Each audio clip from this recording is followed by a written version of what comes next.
Today we will cover jump hunting strategies, which I guess won't be a revolution, but if you get three or four great tips out of this, I will consider that my mission is accomplished.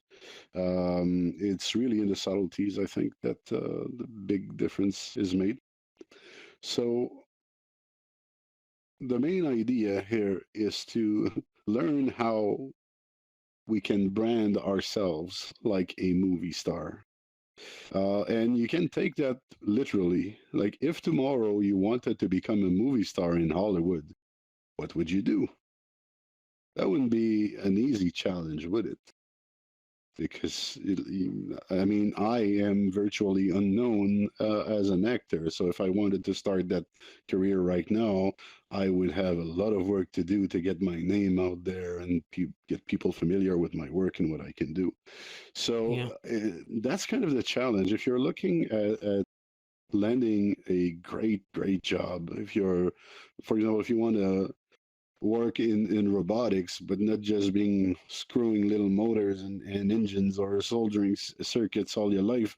If you want to be designing the robots and doing the cool stuff and working on AI and everything, you basically have to become a movie star or at least a superstar in your field.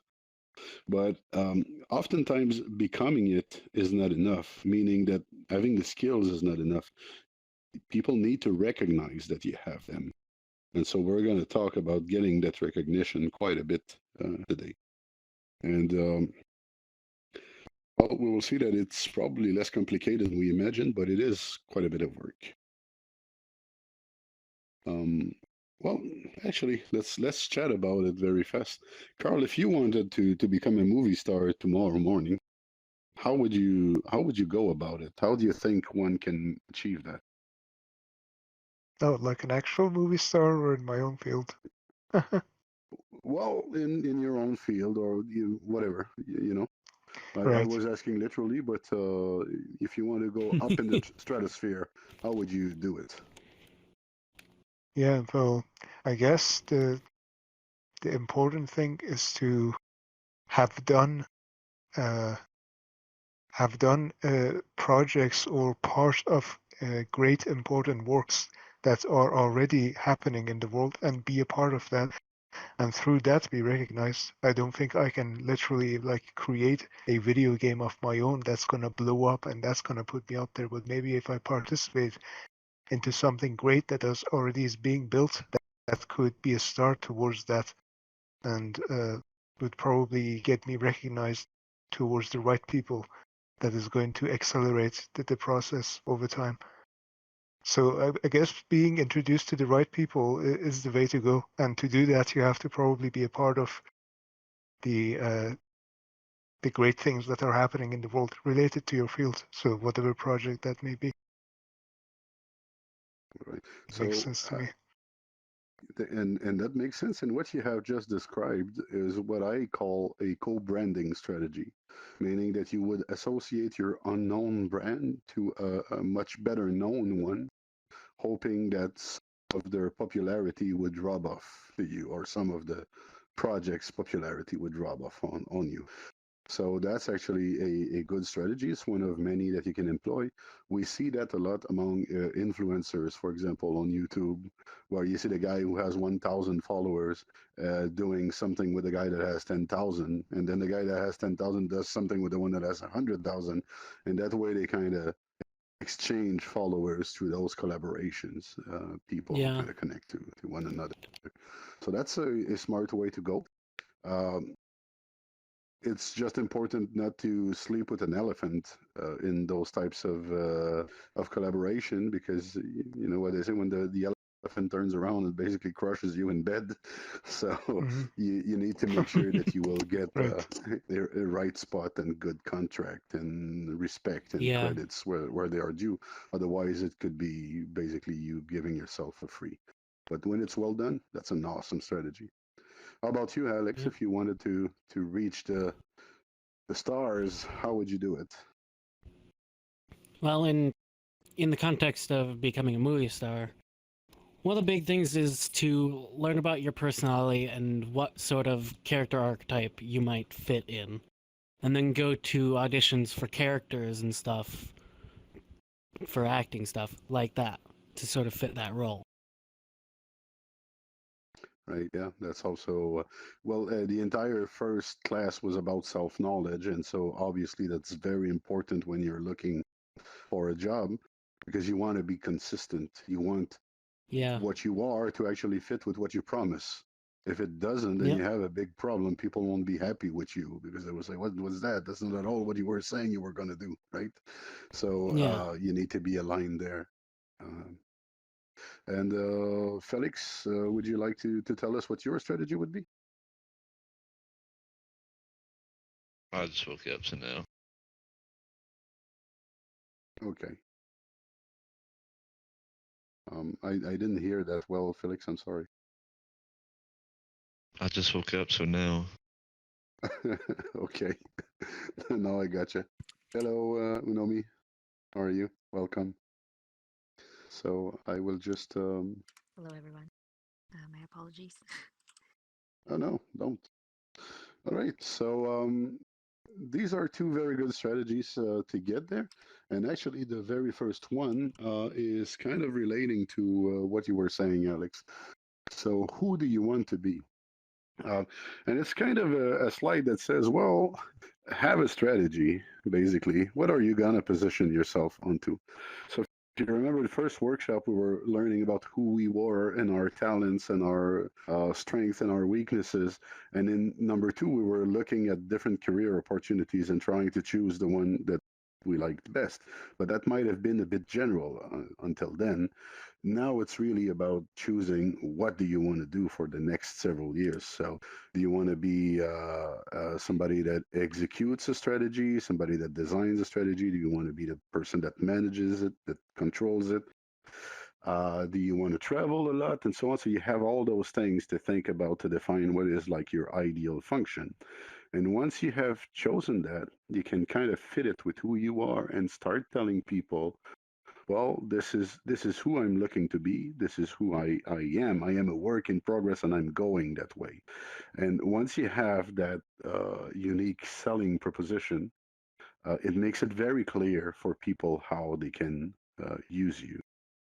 So, for example, if you are digging logistics and you want to become a logistics specialist, you could simply say, when people ask you, what do? You could simply say, well, I help people replenish their stocks just in time so that the production never stops. It could be as easy as that. Uh, and I love doing that. It's meaningful to me. You know, you would kind of put a layer around it of what you like about that job and maybe tell a little Yeah. story about how you can do that very, very well. And so you become that guy in their mind. So, for example, a long while ago, I was often introduced as the IT guy because I did pretty much everything in IT, from IT technician to, programming, but everything on the computer basically I did. The problem was that with that is that everybody introduced me that way, and so everybody was calling me to get their computers fixed, and I absolutely hated that. As much as I love technology and I love using it to reach business goals, I really have no fun whatsoever in selecting a graphics card or a motherboard. And so that's fine if others take care of that. So I need to be specific about what it is that I do and what it is that I enjoy in IT. And in my case, I was a specialist at business management solutions, integrated business management solutions, or as it is infamously referred to in the real world, ERP. Nothing to do with erotic role playing. But yeah, that was my specialization for over 20 years. So I am pretty skilled at ERP.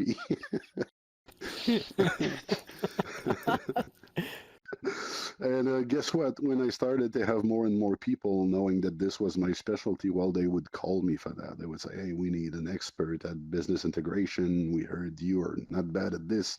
Would you mind looking at this contract that we have here? And I've had headhunters and just So if I was just IT guy, that couldn't happen because people call you just for whatever. A broken mice, they call you, you know. Yeah. But by being this kind of specialized guy, then I'm starting to get better leads and better response from the market. So one thing that's important is to reflect on how what you do is adding value in the life of others, because that's ultimately what they buy. The what's in it for me part. So when you introduce yourself, what it is that you do for them, that's very important to have it there. And it's often recommended to create a little elevator pitch. So you could do I don't know, 30 to 60 words, little paragraph that you would learn by heart. And then you use it in every setting. Even like you meet family and you meet the new boyfriend of your sister or whatever, you ask what you do the little paragraph. You go to a trade Yep. show, you do the paragraph everywhere. So everyone everywhere knows the same about you and they go to you for the same reason. Now, that's a brand. And brand comes from the German word Brand. I don't know if I'm pronouncing that well, but actually, what it refers to is when you're branding cows, you know, with a hot iron, and you're putting like your initials on them so that people know what the who the cow Who belongs owns to. it? Yeah. Yeah. So the reason it's called branding is that it is quite permanent. If you've been telling people for 15 years that you are good at taking care of goldfish or dogs, and you've been, you know, hammering that into their heads, when you start pretending that you're good with cats, they might doubt this. They might say, "Oh, aren't you the dogs guy? What do you know about cats?" And you might have been doing that for a number of years, but it won't be as believable because that's not what you're branded for. So choosing your brand and choosing your focus like that is amazingly important. It has heavy consequences throughout your life, and it's very difficult to revert back. Now, if you're meeting new employers that you have never seen before and you're starting a new career, these people don't know you. You can start a new brand in that space, but it will be difficult to rebrand yourself in the circle and the hundreds of contacts that you will have amassed over the years, which is wealth, by the way. You know, all those contacts that you have in your cell phone that believe in your abilities that you can call back at any time to ask for a tip, a reference, a recommendation, whatever. Uh, when you rebrand yourself, you lose that. And that's a lot of Yep. trust that's going away all at once. So it's a serious decision to decide what you're about and to start to live that. And that's why we did a serious reflection in the first two parts of our career development series before we chose that. So make sure you nail those first two parts well before you decide. Or brand yourself softly, you know, if you're not sure. Yeah. Now, now in terms of, I'm just going to approach because the angle doesn't allow me to see when I'm too close to the board. So now there's the entire resume thing. So obviously you decide what you're about before you build your resume. That helps a lot. And second, all resumes are not equal. So the classic resume is the chronological one, where your job experiences are presented in the reversed order that you've done them. And it's what I guess recruiters prefer because that's what they're used to. But it is probably one of the weakest presentation that you could do of yourself as well. Um, why? Because I don't know. For example, when I started very early on, though, working, I would take care of kids at the playground, and then I might have worked in a restaurant, and then I might have cleaned toilets, and then it goes well for me. I get a couple of good jobs, but then I relocate to another city, and then I go back into another crappy job. So when you look at my resume there, and you look at these weak experiences mixed with the good ones, and maybe I take a year off at some point, or maybe I get sick at some point, or maybe I get separated at some point. So all that kind of reflects in the chronology. And it also shows if you really got together with a crappy employer and you spent only 3 months there, they might start thinking that you're unstable when they look at the duration. So it tells a story, but it tells a story that is biased by the person that is looking at it. As they're looking at your chronology, they're making a judgment and they're telling a story that maybe is not there, and you cannot defend it. So it's not super. Also, often you will get a title that doesn't really reflect your responsibilities and your functions at the job. You could be doing 5 times what your title reflect, or on the contrary, you might have a very pompous title. For example, in banks, even the sales guy is like an international director of the state territory, and international director of your account. So sometimes that's a bit ridiculous. You don't really know what this job is about. It doesn't. You might have Yeah. high expectations, and person is not really able to do anything. So it's important in those cases to, I guess, use another format. So another way that this is done. Oh, and by the way, hello, Rika. Wanted to ask you. I'm not sure if this is synced now. Do you see the slide called the right resume right now, or do you see like the opening page? You see the opening page, I guess. So let me just reset that for you since we're not too Yeah, far in. just go back and forth, just to be sure. Yeah. Are we good now? The right resume? Yay. All right. Okay, so first format was chronological. I just spoke about that. Functional. Functional is, let's think skills.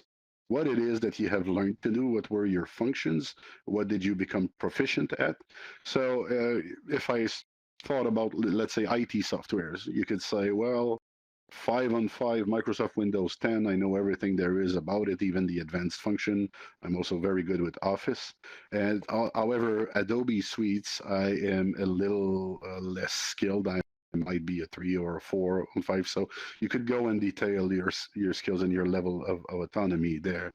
And so something that often works is an hybrid of these two, where you would combine a section that is a chronological presentation of your work experiences and then your skills. And actually, you would emphasize the one that is the most interesting. So if you worked for a string of Fortune 500 great companies, and they're big names consistently in the last, I don't know, 5 years, then you can emphasize the chronology. But if you know that your work history is a little bit patchy, but you do feel competent and you feel that you can take bigger challenges, then you should probably emphasize your skill in the hybrid version. If you don't include the chronology, they will be looking for it, and they will probably ask you for another resume anyway. So it's not a bad idea to. Actually, although chronological is preferred by recruiters, for me, if you're working in a technical field, you should probably just minimum go hybrid to begin with. And then targeted. So targeted is actually any of those above resumes that you are rejazzing a little bit for the job that you are looking at right now, the job you're looking to get. So, for example, if you have been a supervisor forever, you've worked at Harvey's and A&W and Starbucks, and you're always like a supervisor. Well, you have a supervisor resume at this point, but maybe you would like to become the main manager. So you wouldn't emphasize the same tasks. For example, for a supervisor, it's very important to control the activities of the employees and check what they're doing and everything, while a manager might need more planning skills. They must be able to do a budget and a schedule over the long term and have strategic initiatives. So if you've done both in your supervision role, you would probably try to highlight those things that are more like management oriented in that particular CV. While if you know that they just need a supervisor to keep track of 100 employees at Walmart, for example, then your supervision skills are just perfect to apply for that job. So you shouldn't change anything. Now, let's say it's a completely different field. And what you need is people skill. Well, in the same way, you would rewrite your resume and go look at each of your experiences, but instead of talking about your supervision or managerial skills, you would then make everything about people. I've had to manage that many. I've had to deal with, I don't know, old people on a daily basis, and I like it. I've had to deal with children, whatever. So everything about people you would kind of make more obvious in your resume there. So that's what a targeted resume is, and it goes much farther. We will talk about that, I guess, a little bit later as well. The expert resume I have used for a while. When I wanted to brand myself very strongly technically, I used to have an 80 pages resume. It had everything. So it had my chronology, it had my skill set, it had a profile, it had my interests, but it also had like my academics, all of my certifications, all the papers that I had published, all of the 70 something projects that I had been involved in, awards, recognitions. I would even include in there like a personality test, scores, anything that would kind of bring credibility to who I was. And by the way, nobody reads that.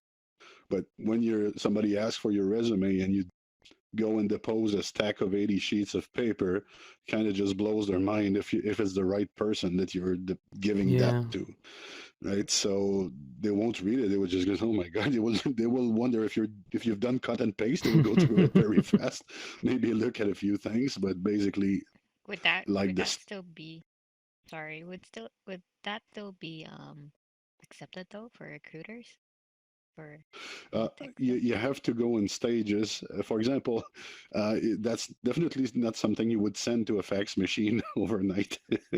I think they would just get mad and trash it. The way I work is I usually I qualify my recruiters. So I start with a teaser, usually a short bio, and I ask something like, "Do you think someone like me should go farther in this?" And usually the pages number increase as I go farther in the recruiting process. So I might start with a quarter page and then go like a full page and then maybe a 10, 12 page thing. The This one I tend to use mainly for academics, research project, conferencing, or author opportunities. I don't even maintain it anymore because that's too much work. But there was a certain part of my career where it was very useful to establish that I had done things and that everything was demonstrable. Everything was real, right? So it's not something that you just bum people around, obviously, because they will ask for a shorter version if they're receptive, but most of them will feel that you have just misread what the parameters of that recruitment was, and that kind of disqualifies you. Might be super smart, but if you cannot take instructions, then you're not a good employee, right? So, does that answer your question, Unami? yes.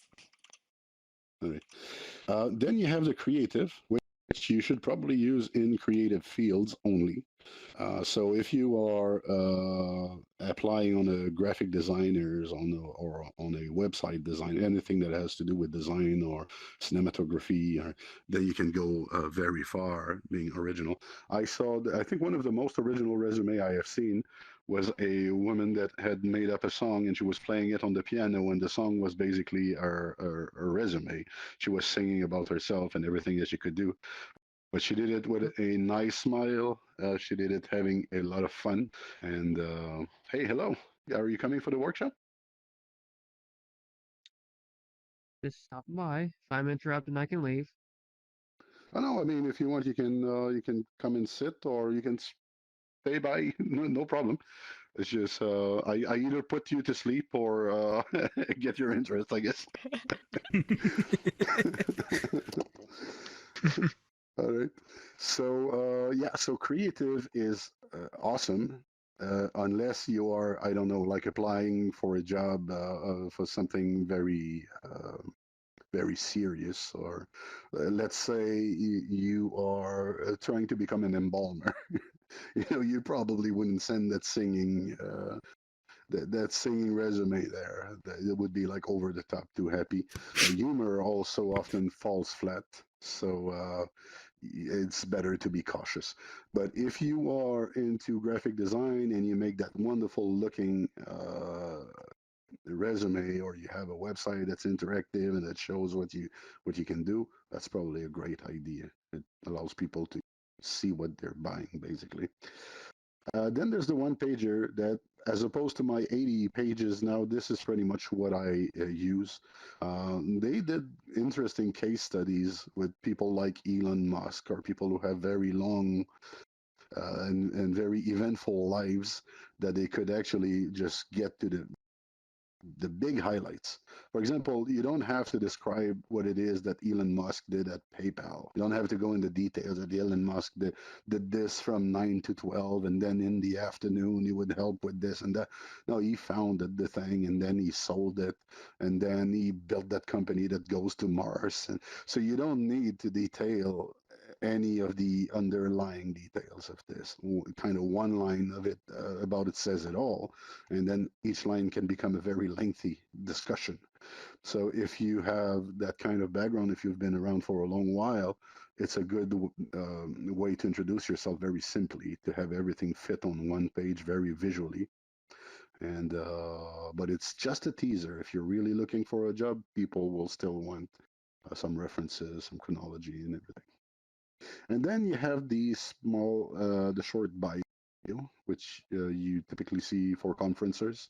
You get that on LinkedIn profiles also in the introduction summary. So that's kind of related to the previous slide where we were choosing our unique selling proposition and how we would like to describe ourselves. So I think that's very handy to have. When we collaborate with people on projects, they want to put us on the website and stuff like that. They often ask for this type of short bio.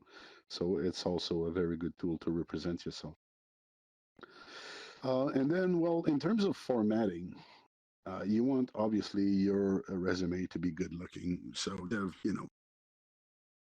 maybe you don't have the skills to do an amazing job there. You can start with a template, but just pay attention to the margins. So if you're just starting your career and you only have like half a page worth of stuff, you probably want to make your margins a little bit wider so that it occupies more space on the page and looks a little bit more impressive.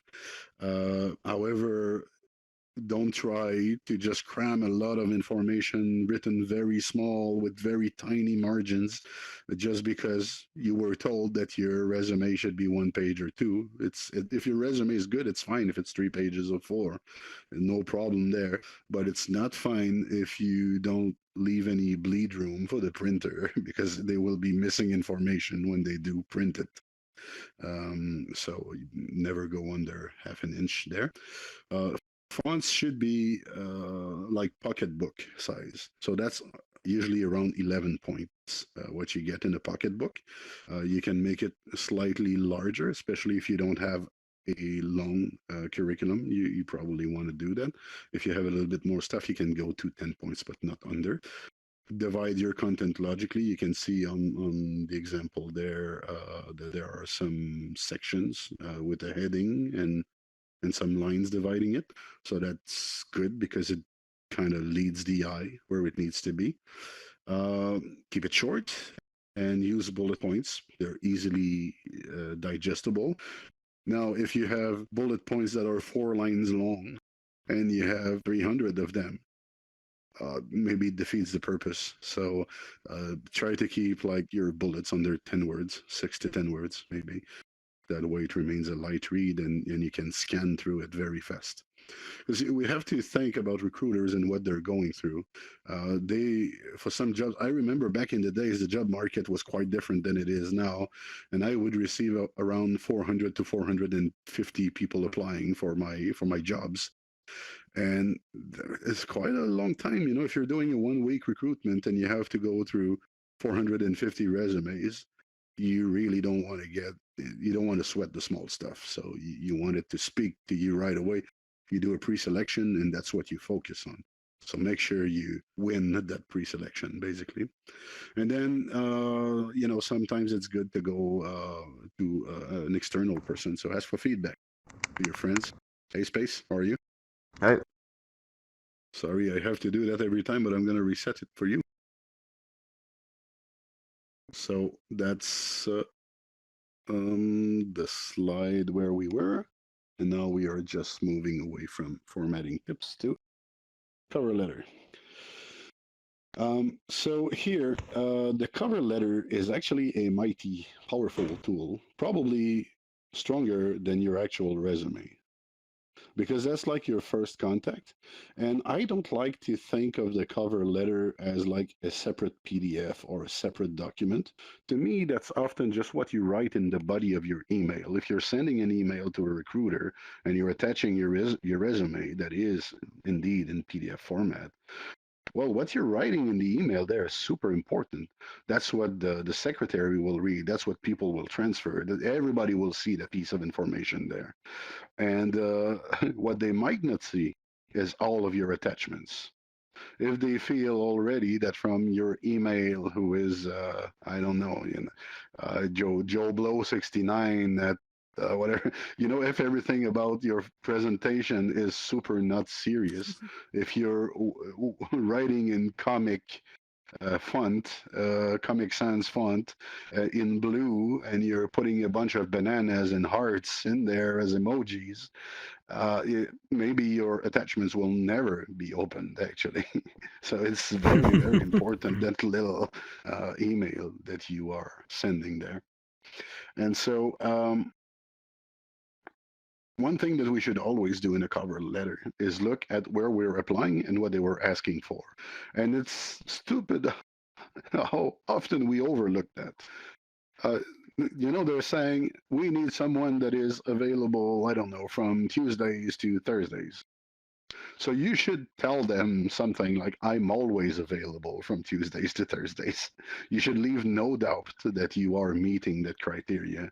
If they ask you to be able to lift 60 pounds, you should make that clear as well. If they want something for the next 10 years, or they want somebody to take the business after them, make it very clear that it's something that you're looking to do. So a big part of selling yourself is just taking what they have asked for and saying it back to them. And that's what I mean here by reflect their criterias. So look at the job offer and make sure you say that this is something that's interesting for you and that you're excited about it. Focus on the future. Now, thing about your resume is that it is all about your past. That's all dead stuff. That's what you've been doing elsewhere in ways that they don't really understand or know. So what's important in a cover letter is to say, I want to work with you because I want this and that to happen in my career, and I want to do this and that for you. I want to take myself and you to the next level. I want to get there together. And so if you manage to have them happy about your plans, then they might consider you. If you're just saying, I have applied because in the past I did such and such, you're not really creating any more value when compared to your resume. All that stuff was already in there, right? So that's an extra opportunity that you wouldn't necessarily get in your resume. It also allows you to mess a little bit less with your actual resume, because if you had like your aspirations and goals in the resume, then you would, for each job, you would almost have to go back to your resume and edit it. Now you can make a more generic version and just edit the cover letter. So that's the mobile part of your application. You need an attention grabber.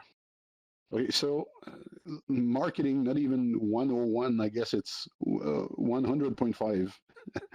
Everything that you do when you're selling something starts with an attention grabber and finishes with a call to action. So you need to be noticed, and you need to give them the ways that they can contact you or arrange a meeting with you or give you that interview and give you that job. So if you wrote the most awesome cover letter, but didn't put like your email address back or your phone number. And by the way, I did that once. I had worked like overnight very hard on my resume, and I remember back then that I would schedule a queue, so I sent like 150 of these resumes, and then I noticed that I had forgotten to put my phone number. I had forgotten entirely to fix the header, and so I had sent that absolutely in vain. Had scrapped 150 job opportunities there in my job hunt. So it might sound trivial, and it is, but if you don't pay attention to it, you end up like me, losing a lot of time. Convey enthusiasm. Um, Sitting on the recruiter seat, you have no idea how many candidates I have met with that you're pitching about the company and you're saying, well, this is what we're about and this is what we do, and you have a good rhythm, and then you ask the candidate, so what do you think? And they're like, yeah. And or they will ask you a crazy question like, do we have free muffins? That's not what it's about. Of course, I'll pay them myself, the muffins. This is not what I want to talk with you. All right. So people have boring companies oftentimes, and they're surrounded by boring people that are bored to be working for the boring company. And so when they hear someone walk in and they say, wow, what you're doing here is my dream. I've been thinking of working in that field for the last 10 years. I want to learn everything that you know, and I want to take it next level. I want to go further with this. Then you kind of light them back, all of a sudden you're making their own field exciting again, and they do want to take that ride with you. So that's very important, to show that kind of enthusiasm and show that you won't just be another boring guy in the team that's going to be hating his boss a few weeks from now. You're there in a constructive fashion. Then demonstrate value. So what are you going to do? What that branding that we have decided, let's say you're a sales guy. So what do you focus on? Are you the salesperson that creates more lead? You will generate lead for this company like they have never seen before. Or maybe you will arrange the distribution network like no one before you did. But there is something that your past and your skills and your interests can bring to that company, and it's kind of the reason why you want to work there. So you should make that very clear, what they can get out of you. Another way to go at this is if you research the market a little bit. Every market has key variables. For example, if you're working in a field where you're delivering goods, well, obviously, being on time is very important, and the speed of delivery is very important, and the cost of delivery is very important. So you have those special variables that you can recognize even looking at the field from the exterior. Now, if you are going to make a value proposition that impacts these variables directly, they should connect the dots. They should see that it's a good investment to have you on board because you get it and you're focusing on the right stuff. You're not focusing on, hey, you should get me because I'm the best dressed from the neighborhood. That brings no value to them. Or I'm the most awesome person you will ever see. That's not how you do. Think of it as if you're on a date. Imagine that you're going on a blind date with that special person, and all they do is talk about themselves. They're telling you for an hour or two just how awesome they are. Well, you would get pretty bored with this. What you want is an exchange, or someone that listens and someone that can contribute something new to your life, and not just hear them talking about themselves. So same thing here. Professional tone simply means don't sound desperate, no matter how long you've been looking for a job. If you're there willing to sell your dogs and your kids to get the job, it will be strange for a recruiter. And at the same time, don't be arrogant. If you walk in there or send a cover letter that say, hey, I'm going to revolutionize your thing, and you guys don't know anything, but I can save you, that won't work. So just try to find the right balance. So I said, humor can fall flat. So it's good to show personality and authenticity. It's good to not be overly formal, but there are lines that it's better not to cross. So let's stay in the middle. Let's choose the middle way there. Yeah. And then cover letter. How long should a cover letter be? What would you guys say? Just one. Maybe a page or a little less than a page, maybe. I would say that after 2 paragraphs, it's Paragraph. kind of pushing it. Yeah, Two you Okay. want it to be short makes enough sense. so that they don't already get kind Short of and bored. sweet. Yeah, the thing is that we're saying that, oh, it's just a page, but a cover letter is not like a CV that is formatted with bullets. It's actually a solid 8.5 by 11 page of text. So to read that is a huge commitment. Yeah. They could take like 20 minutes of their time. They don't really want to know that. So if you look at all these points and you actually like had one phrase that would nail each of these points, you would have a cover letter that's pretty straight to the point. Now you can add an extra paragraph and you can play around with this as by no means like a solid limit, but just keep on thinking from the perspective of the recruiter. You wouldn't like to receive an 8-point solid letter that eats up 25 minutes out of your day. So that's the thing. 2 or 3 paragraphs, I would say, in an email. Perfect.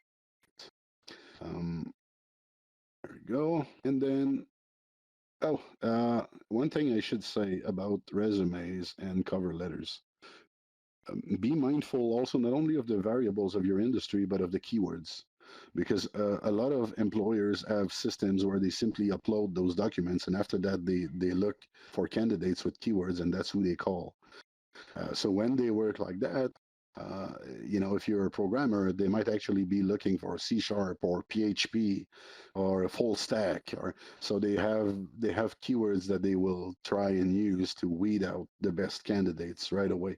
So if these keywords are not reflected, you just won't appear. Remember when I was saying you could customize your resume and retarget it for the type of jobs? Well, same thing. If you're trying to go into public relations, you should have a lot of public relations keyword appear all of a sudden. And you can go through to the, I guess, the course about public relations at the university and look at the table of contents, and you will have a lot of jargon and maybe the glossary. Look at what's available online, and that will inspire you as to what to include in there, or look at other job offers and see what they are using when they are trying to recruit a PR person, and try to include that there in your documents. So if you score better on the keywords, you get a better chance of being called back. Sorry, So, I have a question. Yeah, yes. because for example, in some jobs, they will require like at least a 3 to 4 years experience, but at the same time, the rest of the requirements that they have actually works for you. Should we like still pursue and applying that job? Or like for example, there's like one skill there, for example, out of the years, there's like just one skill that wasn't applicable to you, or you haven't learned it yet. Should we still go for it and apply? Yeah, I think that a job publication is like a wish list. That's what they would like, ideally, and they all want the same. They all want someone who's like up to date and knows everything and has 20 years of experience and wants a low salary. More or less, that's what every company's want. But Yeah. that basically does not happen for them. So it's more about the people who have the guts to actually apply. And you know, if you and I don't learn the same, what's the difference between 4 years experience and 5 years experience? I can probably make up for the missing year in a good conversation where you see that you and I think alike, for example. So I think I've always ignored, honestly, any hard requirements. When they ask for a diploma, well, mind you, if there is like a professional responsibility, for example, I wouldn't apply to become a brain surgeon I don't want to kill people, and I wouldn't build bridges either. But other than that, whatever diplomas they have asked, I would always ignore that. I would ignore skills, diplomas, and years of experience. And I would kind of try to work on a new angle and demonstrate that even though I'm not like textbook what they want, I can absolutely do the job. So, and I don't know if that exists in English, but here we say to try it is to adopt it. So if you can manage to get that internship and start working with them and they start having fun working with you, you're in. That's it. So that's how I go I hope about more that, actually. recruiters are like that. Yeah, No. well, but do you really want to work for these people that are really like square? Because you're probably walking into a very square company as well. And Yeah. if you're looking to express yourself and you're looking to be creative, you won't be able to do that I'll say, in a military-like structure where everybody has their own little function that they have to do and they have Yeah. to. So they kind of compensate through the numbers, but I'm not sure these are as enjoyable positions. There's a sweet spot to find. Yeah. At least someone Yeah. that aligns with your goals as well. Yes, exactly. Well, actually, that's one thing to fit their mold, but they also kind of need it's both ways, right? They need to fit our Mhm. aspirations. Otherwise, um, you know, sometimes I would joke with friends because there are those employees that approach you and they say, "Oh, with us, in your role, you will get complete freedom. You are our guy for that." But then you find out that it's in a 6-inch cubic square. Sorry, it's a 6 cubic inches box that you're stuck in. So you have full freedom within that little box. That's what they actually mean, Yeah. and that creates frustration over time. I would say.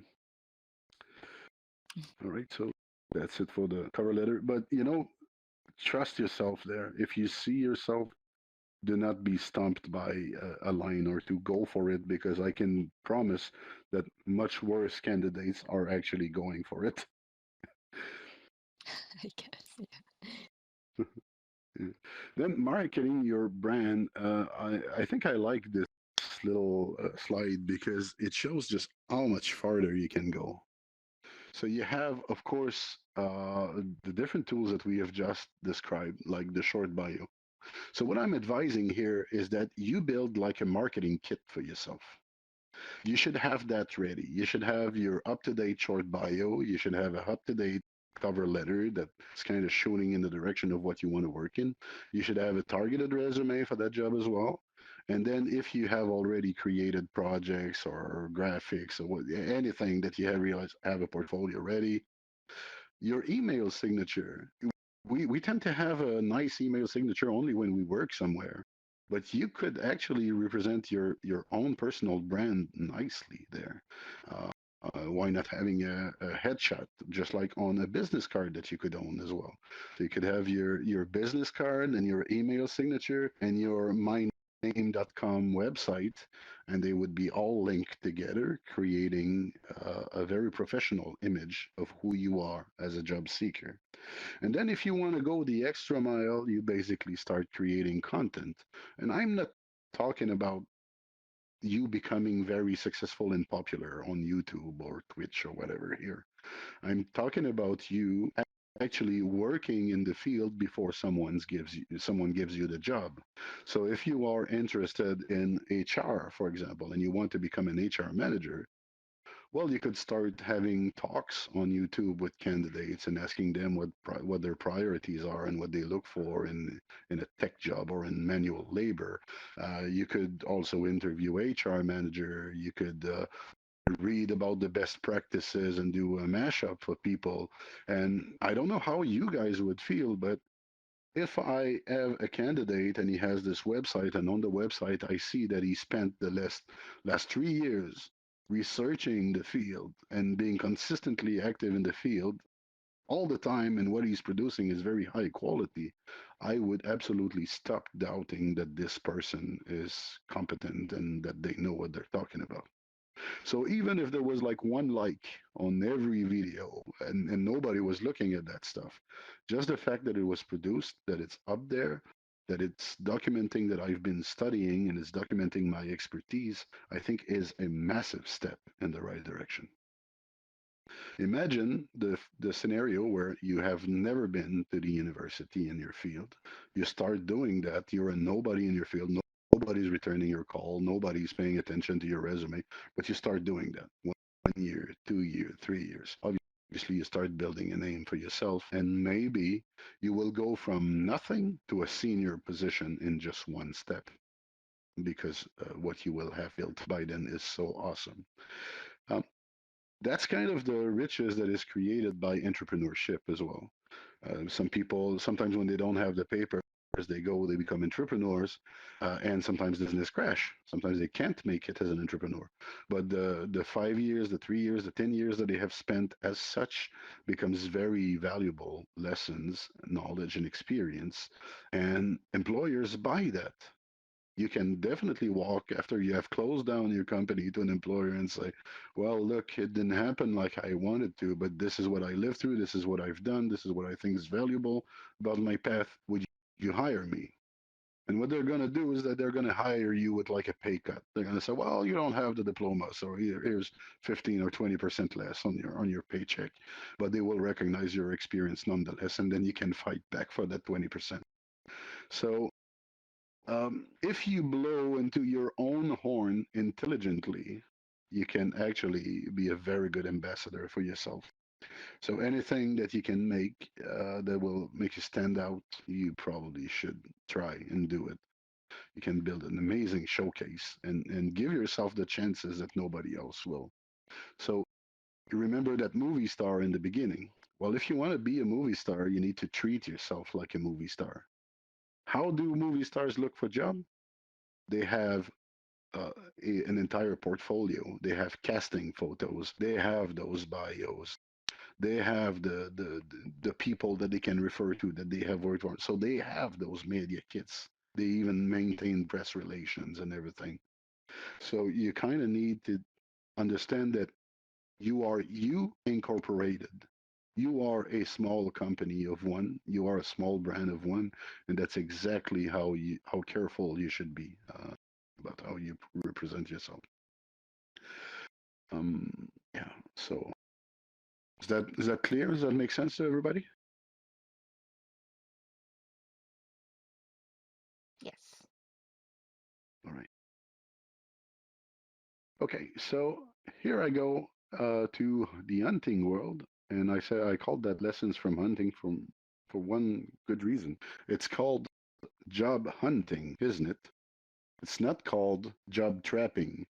We're not waiting for jobs to come walk around our house and catch them. So, what does it mean to be a hunter? It means to get out there in the field, find tracks, find the animal, understand the animal, try and shoot it, and at some point, bag it and bring it home. So that's what job hunting is about. Job hunting is not only going on a job website and applying to what's visible, right? That would be more like trapping. These are the animals that are walking around the house that you're trying to catch. Hunting is more elaborate than this. You need to get involved a little bit more. Mind you, these advices that I am giving are not to get a job at Subway. I think we're all pretty clear about that, right? I'm talking about a skill set to land the six figures job or maybe the millions of dollars job.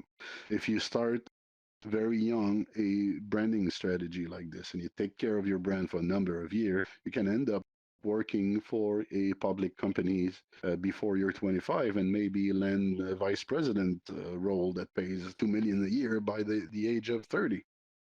Uh, but you need to get involved. It's a lot of work to hunt for a job. So I guess that's my point there. You need to be involved very actively in the process. And so we could say I make parallels and I go out of it, but here I'm still in the hunting space. So what's your target? So you need to observe a little bit. For example, you have chosen your vocation. Now, what companies are you interested in? Where are they? Can you find directories online of those companies?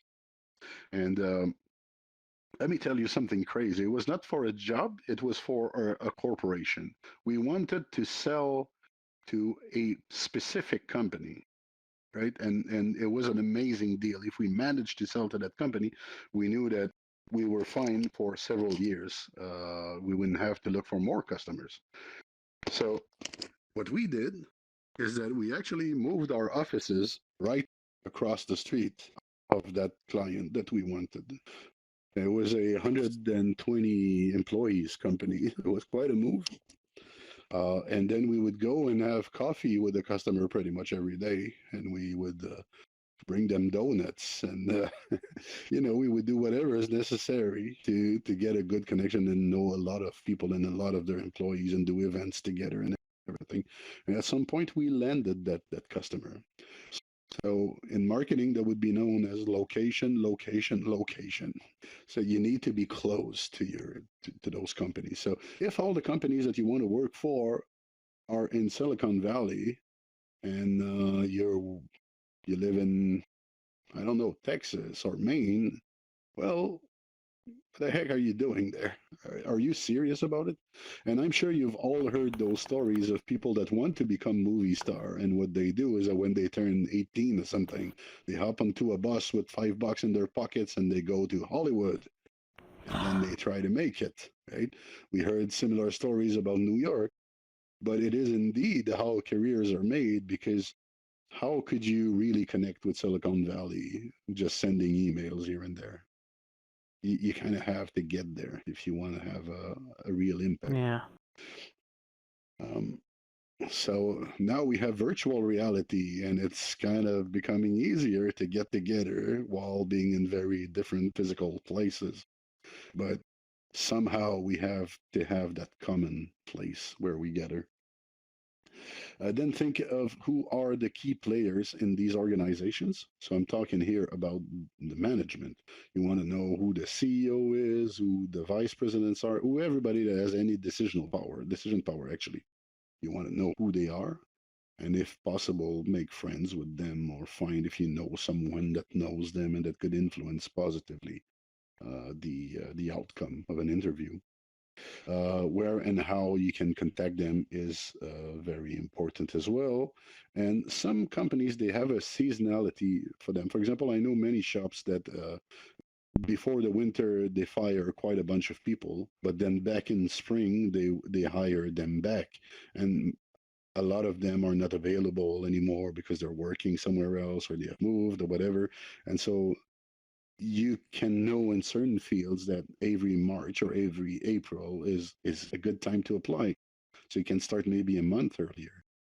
So it's a cycle. So it's very good to know the cycle of your industry as well and to act upon it. There are some companies that are motivated by government budgets. For example, those that do the road work.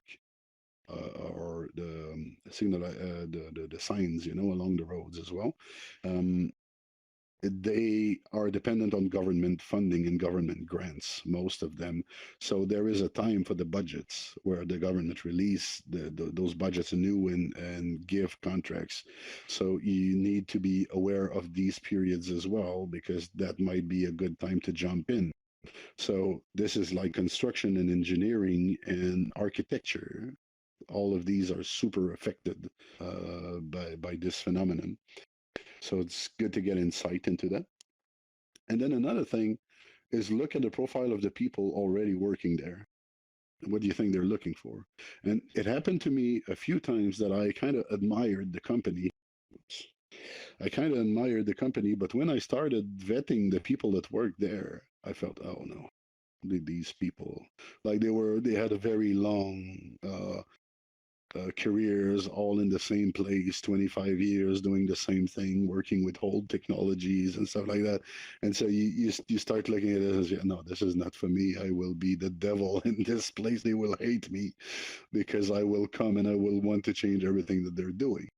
So it's good to also gauge the cultural fit that you might have. in a company before you apply. But once you're convinced, then you can start building those relationships. So get into space, attend the workshops. And now we might be thinking real life, but there are workshops for free on Eventbrite all the time. There are also workshops advertised on Facebook and on LinkedIn and all around.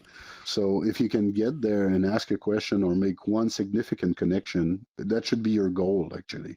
Every time you walk into a workshop, you should say, okay, I'm going to try to connect with at least one person today and cultivate that relationship. So let's say you are going into the events that HR recruiter in the aerospace industry go to. Well, that could be imagine there's 30 people that are all HR recruiters in your target industry. That's a very good place to make contacts. So I would definitely recommend that. And if they ask, you're just there to learn more about your industry, Go to the trade shows when possible. Join interest groups. Again, that's possible virtually. Play golf, tennis, or join a country club. That's almost a joke there because these are traditionally like high scale, almost snob type of activities, but it does work. Going to the opera as well works. I don't know if it's during last workshop that I was telling that. But one way in my past that we managed to sell to over 50 government agencies was that we found out that the head of each of the agencies, they were taking cooking classes. Actually, they had this thing where they would hire a high-profile chef every month. They would pay him, and the high-profile chef would teach them one cooking recipe, and they would bring wine, and they would have a good time.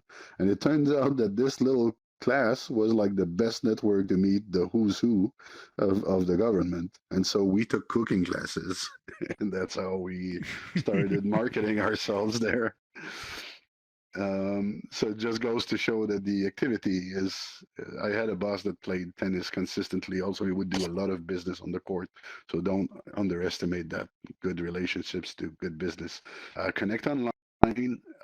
Most importantly, do something significant for everyone that you meet. If you actually, there are two things that we should always do, regardless of what we're looking for in our job, I think, and that's a personal value, is if you think something good about someone, say it. We're so quick to criticize. We're so quick to say what's not right about everybody in the world and the system and the jobs and everything. So if something positive occurs to you about someone, tell them. Maybe they've never been told, and a lot of people are thinking it, so they might be happy. And it's not about butt kissing, because it's heartfelt. It's true what you're saying. You're really meaning it. And then second, if you see that they need help with something, whether it's in your family circle or with friends or in business, don't do just the easy stuff.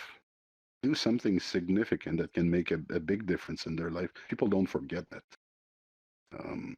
And so if you go and you make it a habit of helping people like this, they will be very happy to help you back at some point when you need it. Don't do it with this idea, but just know that it will kind of naturally happen. So in that way, you cultivate real friendships of a certain kind. And I guess that's something I always thought, you just have a limited amount of time in your life for relationships. And you can hang with people that you can take higher, or you can hang with people that can take you higher. There's a saying in business that says if you're the smartest person in the room, you're probably in the wrong room. And I like that because it kind of goes to show that if you network with the right people, you are pulled up. So I would say make real friends with people that are actually helping you become a better person and that can pull you up instead of the contrary. So many people can pull us down. It's good to be a bit selective there. Yeah. And then if you need something and you have that network, well, just be very straight about it. You can ask around. You can say, I am looking for a job. or I am bored at this company and I would like to get a new challenge. I'm very interested in that field. Just by having those casual conversations, someone will probably come up to you and say, hey, why don't you speak to Greg? I hear he's been looking into this. And then something nice will happen. This is the true way to land these six figures jobs. If you were at the last one, I made a little warning. I said, be very skeptical of a job that pays over six figures that is published on the job board. Because why? Why would you need to go and publish it in a job board? If your company is credible, if they can pay that kind of money, if you are treating your employees well, you should have no problem at all filling a six figures position. Yeah. It's hard to imagine for me why you would end up in a job board. So I would say 95% of the very good jobs in life are filled like this through relationships. It's truly who you know there. And then, see what happens with this network. I think it can help you climb the ladder quite fast. Now you have that opportunity uncovered, you're starting to apply, or you have a list of opportunities, then is the time to customize. So, cover letter, put the name of the recruiter. Don't go to whom it may concern, or dear sir, or madam, or that's kind of weak. Make the phone call. If you don't know, if it's not on the job posting, call the company and say, hey, I would like to apply to a job, but I want to send my email and I don't know the name of the recruiter. Would you mind, dear secretary, madam, sharing that information with me? And they will. They will just tell you. Another good thing, if it's a huge organization, you can most probably find an organizational chart on their website. If it's a public company, it's almost a given because they have to publish yearly reports. So you can go through this and find the name of those person and then personalize it well. And then you will want to highlight your best skills for that particular job. You will want to rewrite your job history maybe from another angle. Actually, if you're looking at 2 or 3 kinds of opportunities, you won't need 75 versions of your stuff there. But take the time to do at least like 2, 3, or 4. And then you can use them with very small variations to kind of show that this is the job you want to land. Select pieces of your portfolio that are especially telling. If you're applying for a job in France and you happen to have a picture of you working by the Eiffel Tower, well, include that. It will show them that you've been there and that you kind of know what you're talking about, or at least where the city is on a map. So that could be interesting.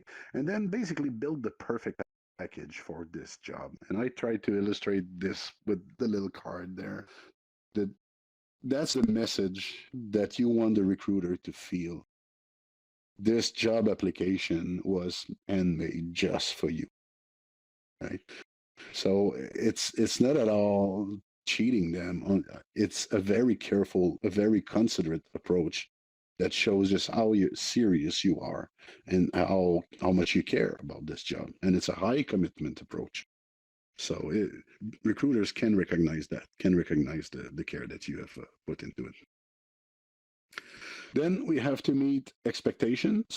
So, and I guess it's the third point that is the most important. Let's say they ask you to be a good problem solver, and they want you to have skills managing people, and they also want you to finish projects on time and on budget. So you start with those informations that you got from the job offer. And then you will start thinking, when did that happen to me in my career in the past? So make a list of the examples, select the best. And what is the most important is that you practice it using the STAR method. Have you ever heard of the STAR method in interviews? Yes. You did? Yeah. Right. Sorry, Vegas in the back. I used it for Uh, practicing. Like, I guess they're surprised that you knew it. So what is the STAR no. method? Well, okay. So the STAR method is actually a method for recruiters.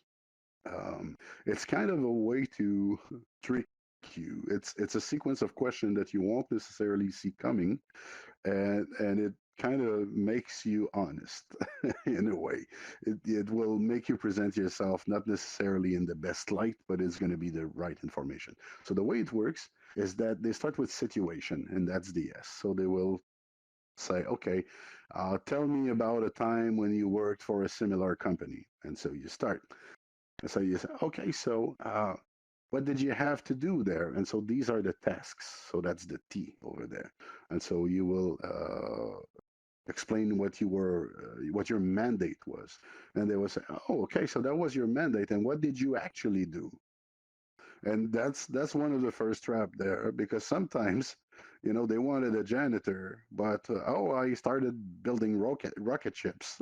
So if you're not careful there, you can be completely disconnected from your original mission. And then worse, the next question is about result. Oh, so you built rocket ships. Were they satisfied with that? Is that what they were expecting, given the fact that your mission was to be a janitor? And if you did not do that sequence well, you're screwed.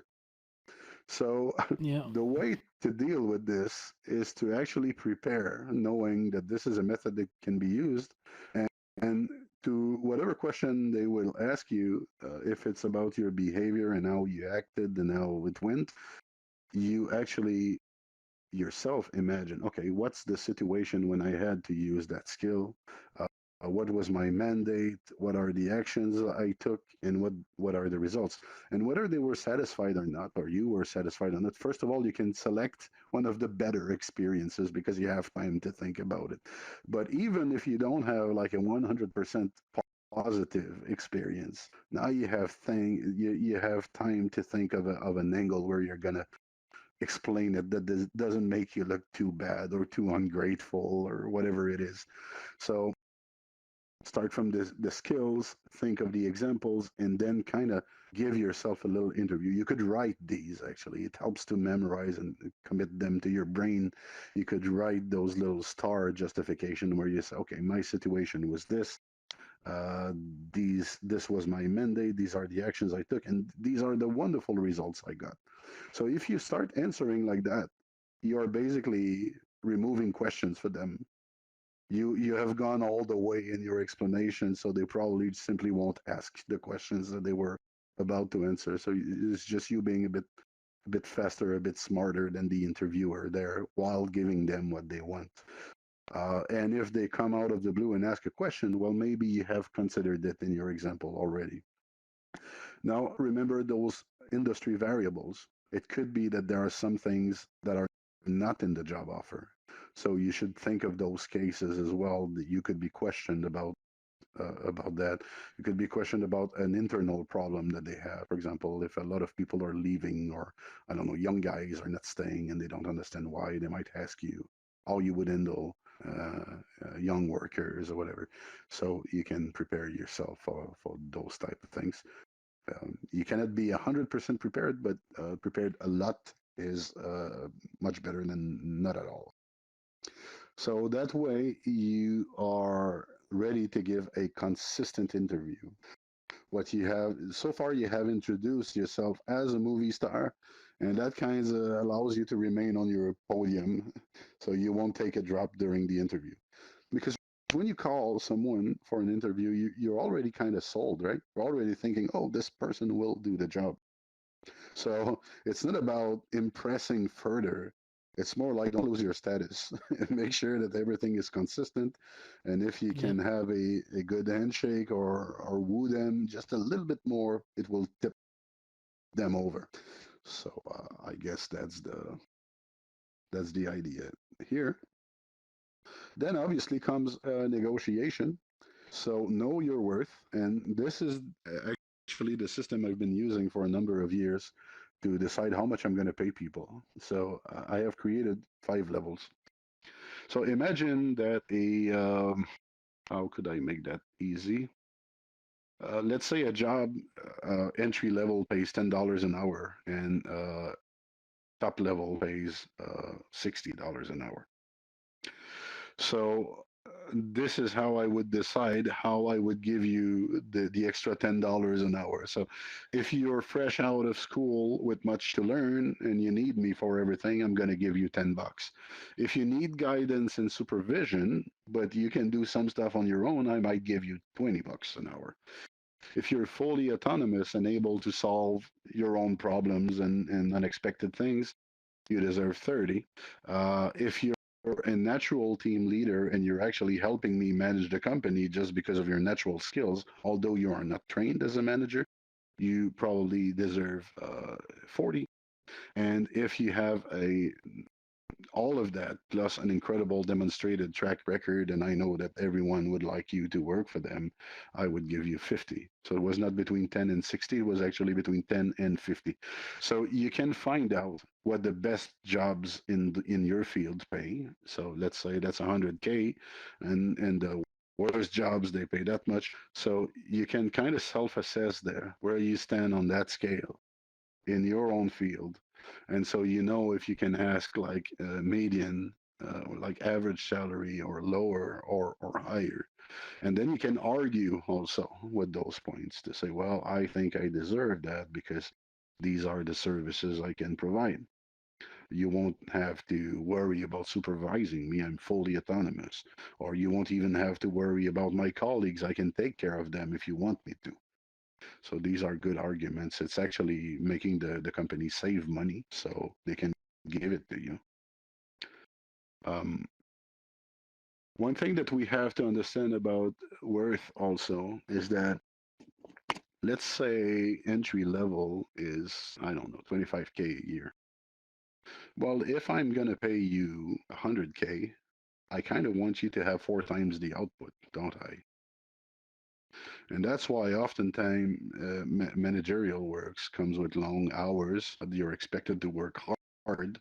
And you can be forgiven for not working that hard if you're like a magician and you can just kind of make a lot of things happen with very little effort because you have a good network of contact or you're just very, very skillful at what you do. And so doing just a little accomplishes a lot. So this is how the market will retribute. Actually, the market gives mediocre recognition for mediocre performance and awesome recognition for awesome performance. And if you want to keep that 6-figure income in the long term, you need to embody that consistently. So it would be difficult to hit like the fifth level while saying, well, I don't want to work more than 15 hours a week, and I Yeah. value my quality of life.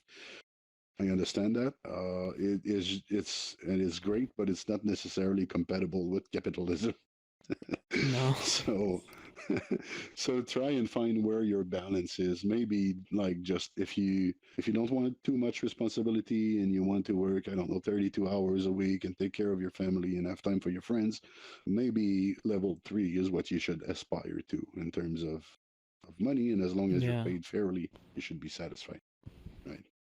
So it's about being realistic about what we are asking from the company and about them recognizing that they get that value and a little bit more for their buck. That's what a good deal is, I guess, when you get a little bit more for your buck. So that's what we want to offer an employer. Don't know if you've seen that movie Zoolander. It's actually a very absurd movie about supermodels and doing duck faces all over for an hour and a half, trying to look attractive. So it's not necessarily about the way you look physically to me, but look the part. Uh, a few years ago, I discovered, I guess completely randomly, that there were actors that specialized in being ugly. There are people that are incredibly ugly, and they said, "Oh, I'll become an actor and I'll play the funny ugly guy that walks in a comedy or whatever." It's a thing, you know.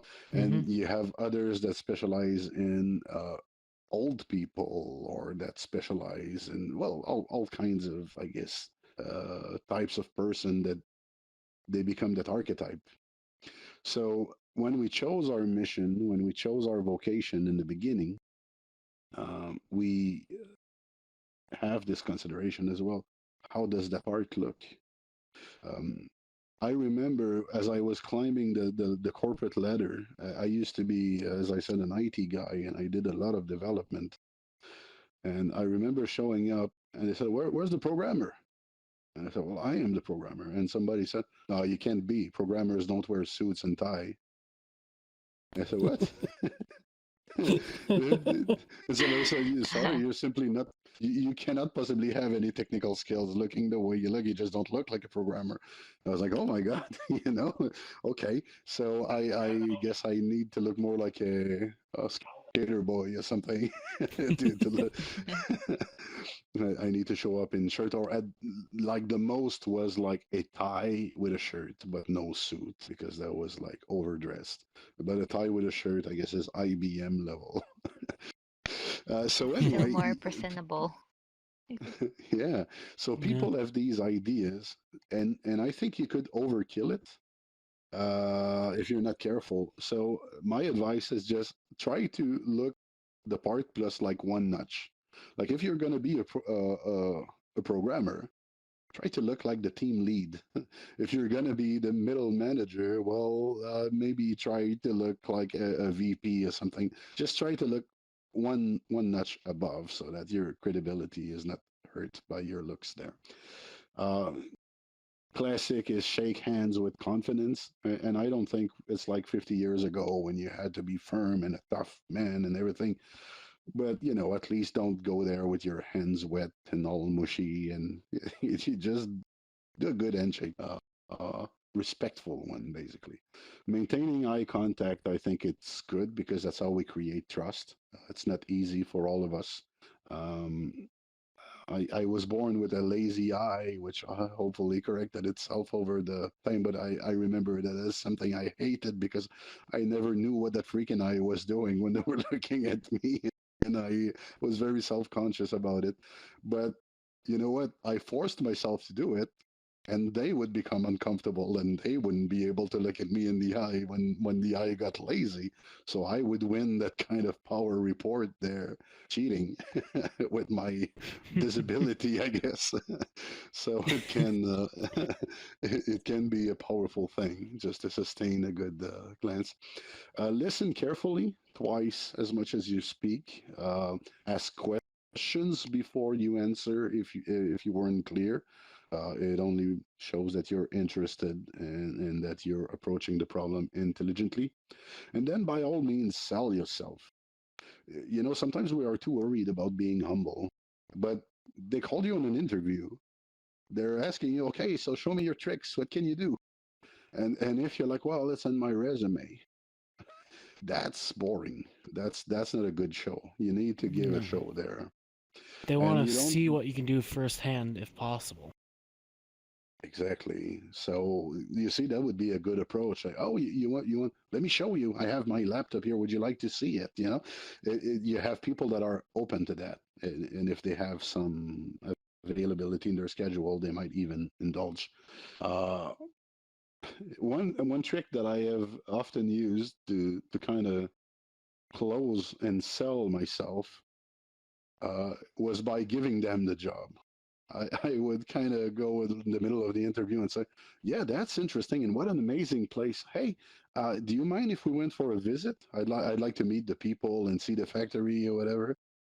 And oftentimes they're proud, but let me tell you, if they take you on a visit after your interview, you're pretty much half in there because it's a big commitment to do that with you. And it kind of shows them walking around with you, so people are going to ask questions as well. And somebody might say, make sure you're nice to everybody. If the secretary say, "Oh yes, he was very nice while he was waiting," then that's good points for you to nail the job.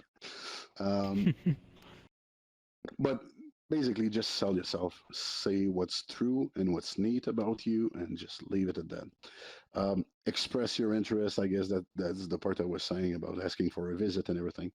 Smile a lot. It just makes you sympathetic, and send a thank you note. So, be reliable is a big one that was not there, but this entire thing is about one word: trust.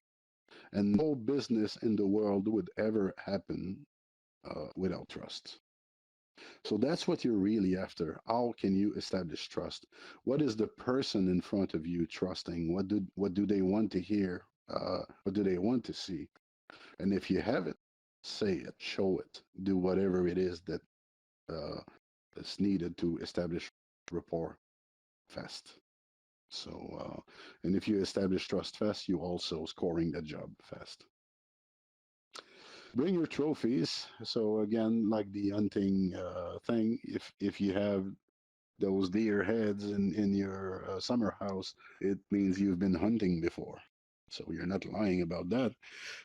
I used to, now I guess I have a backpack, but back in the days, I would carry a suitcase and I would have like the times that I've been in the newspaper or a couple of pictures of a great show that I've done. So I would kind of keep a lot of cutouts and information, sometimes information about the competition, sometimes statistics about the market. And so when it became a conversation point, I could say, "Oh, wait a second! There's something I want to show you," and so I would pull that out. I pull literally a rabbit out of my hat, and put that on the desk, and all of a sudden you have this neutral source that's confirming what you have done. That's a very good alternative to references. So if you don't want them to snoop around too much and call your references, and if you don't want that to drag, well, the newspaper is a good reference. A video of you on TV is a good reference. There are many things like that, actually, that you can come and showcase. And to the point that, well, I don't care if his whole boss didn't love him. TV loved him, newspaper loved him, trade show loved him. So maybe I can give it a shot, you know.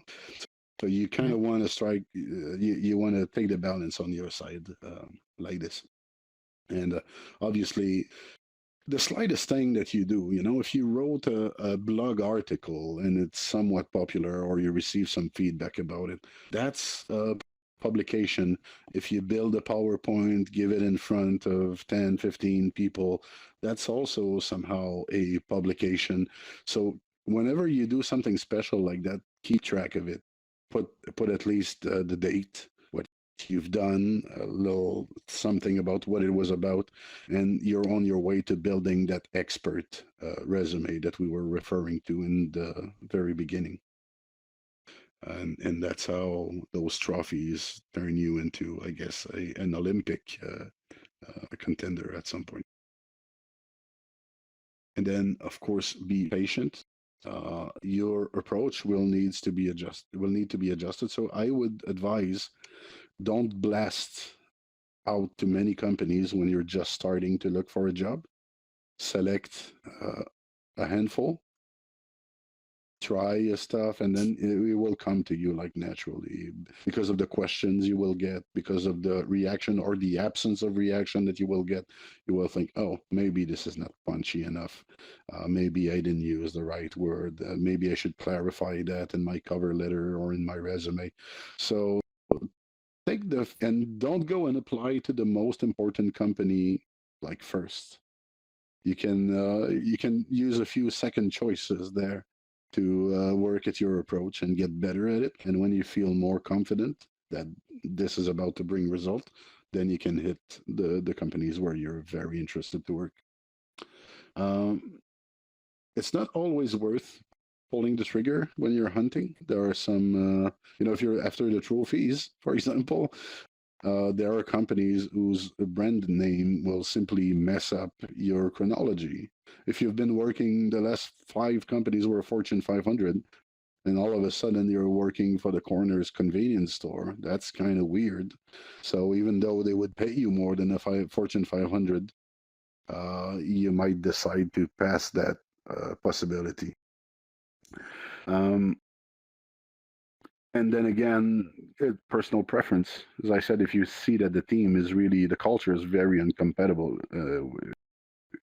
with who you are, then by all means don't get yourself into golden handcuffs there.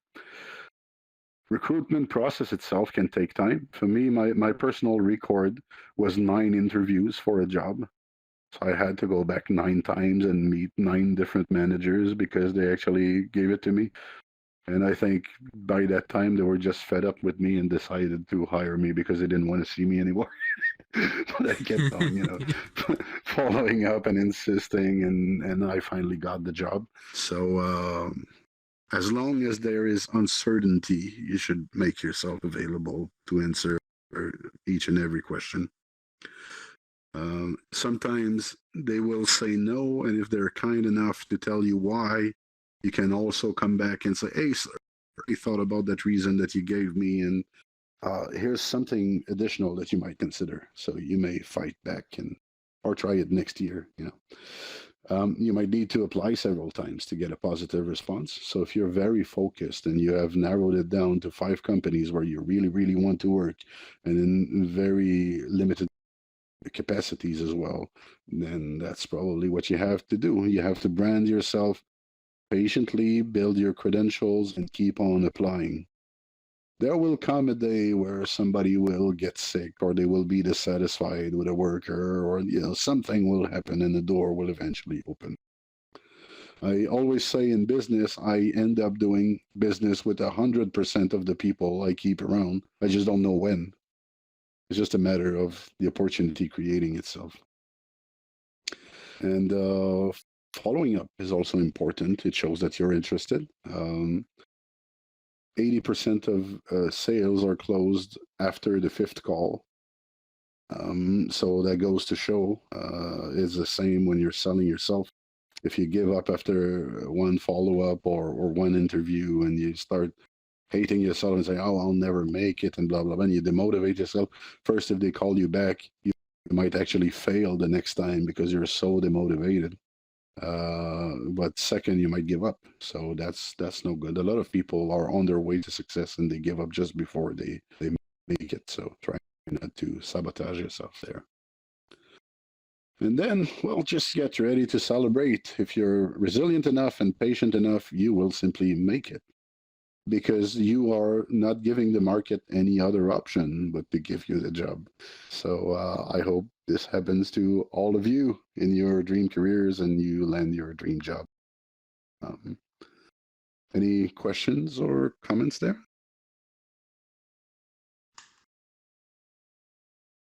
Oh, great No, presentation. Yeah, that was really helpful. Oh, happy if it was.